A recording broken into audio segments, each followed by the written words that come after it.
Hello दोस्तों, कैसे हो आप सब लोग। Welcome to my YouTube channel Darkest Eye. आज हम जिस मूवी को एक्सप्लेन करने वाले हैं वो हाल ही में रिलीज़ हुई यानी कि 2024 में रिलीज़ हुई मूवी स्माइल 2 है। इस मूवी की IMDb रेटिंग है 7.2, जो कि काफ़ी बढ़िया है। दोस्तों, अगर आपने इस मूवी का पहला पार्ट नहीं देखा तो ज़रूर देखिएगा, वरना इस मूवी को समझने में थोड़ी दिक्कत होगी। अगर आपको इसका पहले पार्ट का एक्सप्लेनेशन वीडियो देखना है तो इसी चैनल पर मिल जाएगा। वीडियो के डिस्क्रिप्शन में लिंक दिया गया है, वहां से क्लिक करके वीडियो देख सकते हो। चलिए ज़्यादा टाइम वेस्ट ना करते हुए चलते हैं सीधा वीडियो की तरफ। अब मूवी की स्टार्टिंग में हमें जोएल को दिखाया जाता है। वो वहाँ पे एक ड्रग डीलिंग हो रही होती है। वहाँ एक क्रिमिनल को दूसरे क्रिमिनल के सामने शूट करके मारने वाला होता है। अब ऐसा क्यों है वो मैं आपको बताता हूँ। दरअसल पार्ट 1 में जोएल के सामने उसकी गर्लफ्रेंड रोज़ ने अपने आप को मार दिया था, जिससे कर्स अब जोएल पर है। अब ये कर्स के बारे में मैं बताऊं तो एक ऐसा कर्स है जिसमें अगर आप किसी को अपने सामने सुसाइड करते देख लेते हो और वो मरते समय क्रीपी स्माइल कर रहा होता है तो समझ लो वो कर्स आपके ऊपर आ गया है और आपकी मौत 7 दिनों में पक्की है। अब इस कर्स से अगर बचना है तो आपको किसी और को एक दूसरे आई विटनेस की मौजूदगी में उसको मारना पड़ेगा, तभी वो कर्स आपसे हटेगा। और इसीलिए जोएल यहाँ पे किलिंग करने आया है। अब यहाँ होता ये है कि जोएल एक क्रिमिनल को दूसरे क्रिमिनल के सामने मार देता है, लेकिन दूसरा क्रिमिनल जोएल पर गोलियाँ चलाता है और जोएल भी उसके सामने गोलियाँ चला देता है, जिससे वो दूसरा क्रिमिनल भी मर जाता है और जोएल का प्लान फेल हो जाता है। लेकिन जोएल की जानकारी के बाहर वहाँ एक लेविस नाम का आदमी भी मौजूद है जो ये सब देख लेता है। मीन्स के जोएल अपने प्लान में कामयाब हो गया है। अब वहाँ बाहर दूसरे क्रिमिनल्स भी आ जाते हैं जो जोएल को मारने के लिए गोलियां चलाते हैं, लेकिन जोएल किसी तरह उनसे बचने के लिए भागता है और एक गाड़ी की टक्कर से मारा जाता है। मीन्स के कर्ज से बचने का ये रास्ता कारगर नहीं है, ये हमें पता चल जाता है। अब सीन शिफ्ट होता है और हमें पॉप स्टार स्काई रेली का टीवी इंटरव्यू दिखाया जाता है। वो 1 साल के बाद कमबैक कर रही है। 1 साल पहले उसका एक एक्सीडेंट हो गया था जिसमें वो खुद बुरी तरह इंजर्ड हो गई थी और उसका बॉयफ्रेंड पॉल हडसन मारा गया था। वो बताती है कि उसने अपनी लाइफ को सेकंड चांस देने के लिए ये 1 साल काफ़ी लड़ाई लड़ी है। उसने अल्कोहल और ड्रग्स से छुटकारा पा लिया है और अब वो वर्ल्ड टूर प्रोग्राम करने के लिए एकदम तैयार है। और हम देखते हैं कि वो बाथरूम में जाके ड्रग्स लेने की कोशिश करती है और जब कोई वहाँ आ जाता है तो ड्रग्स पिल्स वॉश बेसिन में बहा देती है। वो अभी भी ड्रग्स ले रही है और अभी भी मेंटली उस हादसे से उबर नहीं पाई है। अब क्योंकि उसे ड्रग्स की ज़रूरत है तो वो चोरी छुपे लेविस के पास जाती है, जो खुद बहुत बुरी हालत में था। ये वही लेविस है जो जोएल के ड्रग्स किलिंग के टाइम पे मौजूद था। स्काई को वो अक्सर ड्रग्स सप्लाई करता था। अब लेविस खुद को स्काई के सामने अपने आप को मेटल बार से ख़त्म कर देता है और मरते टाइम वो अजीब सी क्रीपी स्माइल कर रहा होता है। मतलब कि अब वो स्माइली का स्काई को लग चुका है। अब हम देखते हैं कि स्काई बहुत डिस्टर्ब है। उसे उस एक्सीडेंट के नाइटमेयर आते हैं। वो वर्ल्ड टूर को लेके भी परेशान है। अब वो नेक्स्ट डे एक फैन कैंपिंग में जाती है, जहाँ एक के बाद एक फैंस उसे मिलने आते हैं और उसके साथ सेल्फी लेते हैं। वहाँ एक अजीब सा आदमी आता है जो उसके साथ सेल्फी लेते टाइम कहता है कि मुझे पता है तुम बहुत उदास हो, और फिर वो उसको असॉल्ट करने लगता है। सिक्योरिटी वहाँ से उस आदमी को भगा देती है। फिर वहाँ एक छोटी बच्ची भी आती है जो शुरू से लेकर चले जाने तक उसके सामने क्रीपी स्माइल करती रहती है। अब जब स्काई अपने घर वापस आती है तो वो अपनी फ्रेंड जेमा को कॉल करने लगती है।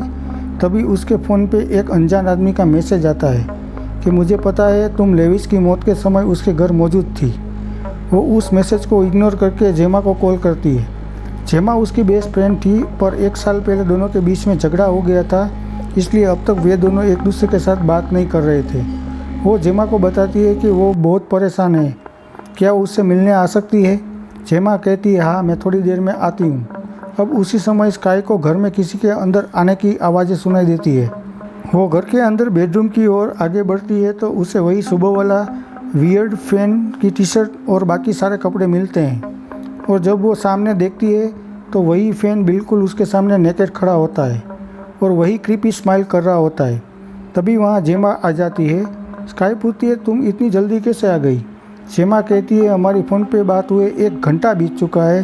तभी स्काई को कुछ समझ नहीं आता कि क्या हो रहा है और वहाँ घर से वो आदमी भी गायब हो जाता है और सब कुछ नॉर्मल हो जाता है।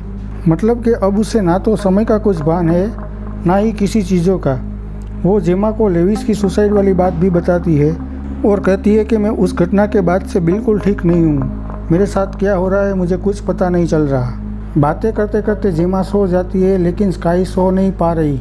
और अब जब वो जेमा की ओर देखती है तो जेमा उसके सामने वही क्रीपी स्माइल करती है और फिर अचानक सुबह हो जाती है। उसे ये भी समझ नहीं आता कि अभी तो वो जगी हुई थी और रात भी अचानक सुबह कैसे हो गई। खैर, वो टूर प्रोग्राम की प्रैक्टिस के लिए निकल जाती है। अब प्रैक्टिस के दौरान उसे लगता है कि किसी ने उसका पैर तोड़ दिया है, लेकिन रियल में वो ठीक थी। और फिर जब वो अपने चेंजिंग रूम में जा रही होती है तभी उसे अपना ड्राइवर क्रीपी स्माइल करते हुए बाहर मिलता है। वो जब अपने चेंजिंग रूम को देखती है तो वो पूरी तरह मेस्ड अप है। उसे लगता है कि ये काम उसके ड्राइवर ने किया है और चिल्लाने लगती है, लेकिन वो सब उसका हेल्यूसिनेशन था ऐसा उसे लगता है। अब तभी उसे वही अनजान आदमी का मैसेज आता है जिसमें लिखा है कि तुम जो महसूस कर रही हो वो सब रियल है, वो कोई हेल्यूसिनेशन नहीं है। तुम्हारी जान खतरे में है, मैं तुम्हें बचा सकता हूँ। फिर वो उस आदमी को चोरी छिपे मिलने जाती है। उस आदमी का नाम मॉरिस है। वो बताता है कि ये जो तुम्हारे साथ हो रहा है वो एक कर्स है और तुम्हारे पास 7 दिन है। ये कर्स में एक इविल एंटिटी पैरासाइट की तरह अपने होस्ट में रहती है और उसके दिमाग को कंट्रोल करती है। फिर जब वो पूरी तरह दिमाग को डैमेज कर देती है तब दूसरे विक्टिम को अपना होस्ट बना लेती है। मैं एक मेडिकल नर्स हूँ और मुझे इससे बचने का रास्ता मालूम है। हम तुम्हारे हार्ट को 9 मिनट के लिए बंद कर देंगे, यानी कि तुम्हें मार देंगे, और फिर जब वो एंटिटी तुम्हारे दिमाग को छोड़ के चली जाएगी तब तुम्हें वापस ज़िंदा कर देंगे। उसका ये आइडिया और बातें सुनकर स्काई शॉक्ड हो जाती है और वहाँ से घर चली जाती है। अब जब स्काई घर वापस आती है तो वहाँ काफ़ी सारे उसके फैंस उसके सामने खड़े होते हैं और क्रीपी स्माइल कर रहे होते हैं और फिर वो उस पर अटैक करते हैं। वे फैंस बुरी तरह से स्काई को मोलेस्ट करते हैं, उसके बाल नोचते हैं, पटक पटक के मारने लगते हैं और फिर ब्लैकआउट हो जाता है। और स्काई अपने एक्सीडेंट वाले विजन्स देखने लगती है और अचानक उसकी आंखें क्लिनिक में खुलती है।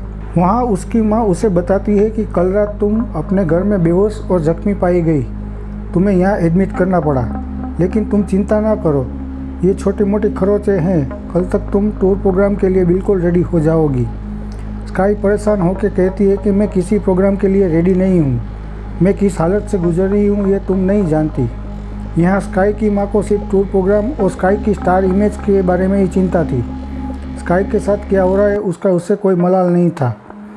फिर स्काई और उसकी माँ बहस करने लगते हैं।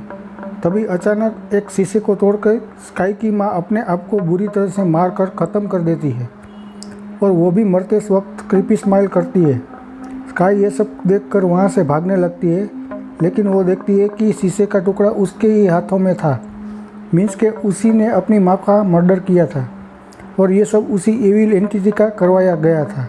अब उसे मॉरिस की बात का यकीन हो जाता है और वो उस हॉस्पिटल से एक गन के सहारे वहाँ से भाग जाती है और साथ में जेमा को भी अपनी कार में ले लेती है। रास्ते में वो अपने साथ जो हॉस्पिटल में हुआ वो जेमा को बताने लगती है। तभी उसके मोबाइल पे जेमा का ही कॉल आता है। फिर जब वो बात करती है तो उसे पता चलता है कि जेमा तो कभी उसके घर मिलने आई ही नहीं थी और वो तो उसके साथ आज काफ़ी टाइम के बाद पहली बार बात कर रही है। अब जब वो बाजू में बैठी जेमा को देखती है तो वो वही क्रीपी स्माइल करती है और अचानक वो देखती है कि वो खुद ही गाड़ी चला रही होती है। मतलब कि अब तक जो उसके साथ जेमा बन के रह रही थी वो वही इविल एंटिटी थी। बाद में वो किसी तरह मॉरिस के पास पहुंच जाती है। अब वो मॉरिस से जल्दी जल्दी वो डेथ वाली प्रोसीजर करने को कहती है और यह भी कहती है कि अगर किसी तरह वो अगर फेल हो जाए, क्योंकि वो अपने जरिए उस इविल एंटिटी को किसी और में पास ऑन होने देना नहीं चाहती थी। अब मॉरिस उसे कहता है कि मैं एक इंजेक्शन से तुम्हारा हार्ट स्टॉप कर दूंगा और एग्जैक्ट 8 मिनट के बाद एक दूसरे इंजेक्शन से तुम्हारा हार्ट चालू कर दूंगा। अब जब वो बेड पे लेट जाती है तब उसे खुद की एक्सीडेंट वाली स्काई दिखती है जो उसे हॉन्ट करती है और तरह तरह के एल्यूसिनेशन दिखाती है, जिससे स्काई बहुत डर जाती है। लेकिन वो समझ जाती है कि ये सब उसके दिमाग के अंदर चल रहा है और ये सब हेल्यूसिनेशंस वो इविल एंटिटी उससे करवा रही है। वो वहाँ बड़ा इंजेक्शन लेके खुद को ख़त्म करने की ट्राई करती है, लेकिन उसके हाथों में वो इंजेक्शन होता ही नहीं है, क्योंकि वो भी उसका एक हेल्यूसिनेशन ही होता है और वो खुद को मार नहीं पाती। अब वो इविल एंटिटी जो एक्सीडेंट वाली स्काई के रूप में स्काई को हॉन्ट करती है और उसके और नज़दीक आने लगती है, तब स्काई पीछे पीछे जाने लगती है। फिर वो एक फ्रीजर रूम में बंद हो जाती है और ब्लैकआउट हो जाता है। जैसे ही वो अपनी आंखें खोलती है तो खुद को टूर प्रोग्राम के स्टेज पे खड़ा पाती है। यहाँ हज़ारों लोग उससे चीयर कर रहे होते हैं, जिसमें वो देखती है कि उसकी माँ, उसकी फ्रेंड जेमा, उसका टूर स्पॉन्सर और उसका ड्राइवर भी मौजूद है। और ये देख के स्काई के साथ साथ हमें भी कन्फ्यूज़न होता है कि जो अब तक हुआ उसमें क्या रियल था और क्या हेलुसिनेशन था। अब स्टेज पे स्काई को अपने सामने वो खुद को ही खड़ा देखती है और वो और कोई नहीं बल्कि वही इविल एंटिटी है, क्योंकि अब उसको पता है कि स्काई की मौत को देखने काफ़ी सारे लोग मौजूद हैं, तो अपने आप को पास ऑन करने में कामयाबी हो जाएगी। अब वो इविल एंटिटी अपने असली रूप में स्काई को दिखती है, जो स्काई का मुंह खोल के उसके अंदर चली जाती है। इस टाइम पे स्काई बेफान होकर गिर जाती है और फिर थोड़ी देर में वो खड़ी भी हो जाती है। उसके मुंह पर वही क्रीपी स्माइल होती है और उसके हाथ में एक माइक होता है। उसकी क्रीपी स्माइल बिग स्क्रीन पे देख के सारे दर्शक एकदम खामोश हो जाते हैं। तभी स्काई माइक से खुद को ख़त्म कर लेती है और बूम, मूवी यहाँ पे ख़त्म हो जाती है। मीन्स के अब उस इविल एंटिटी ने अपने आप को काफ़ी सारे लोगों के सामने खुद को पास ऑन कर लिया है। दोस्तों, अगर आपको मेरा वीडियो पसंद आया तो लाइक, शेयर और सब्सक्राइब करना ना भूलें। धन्यवाद।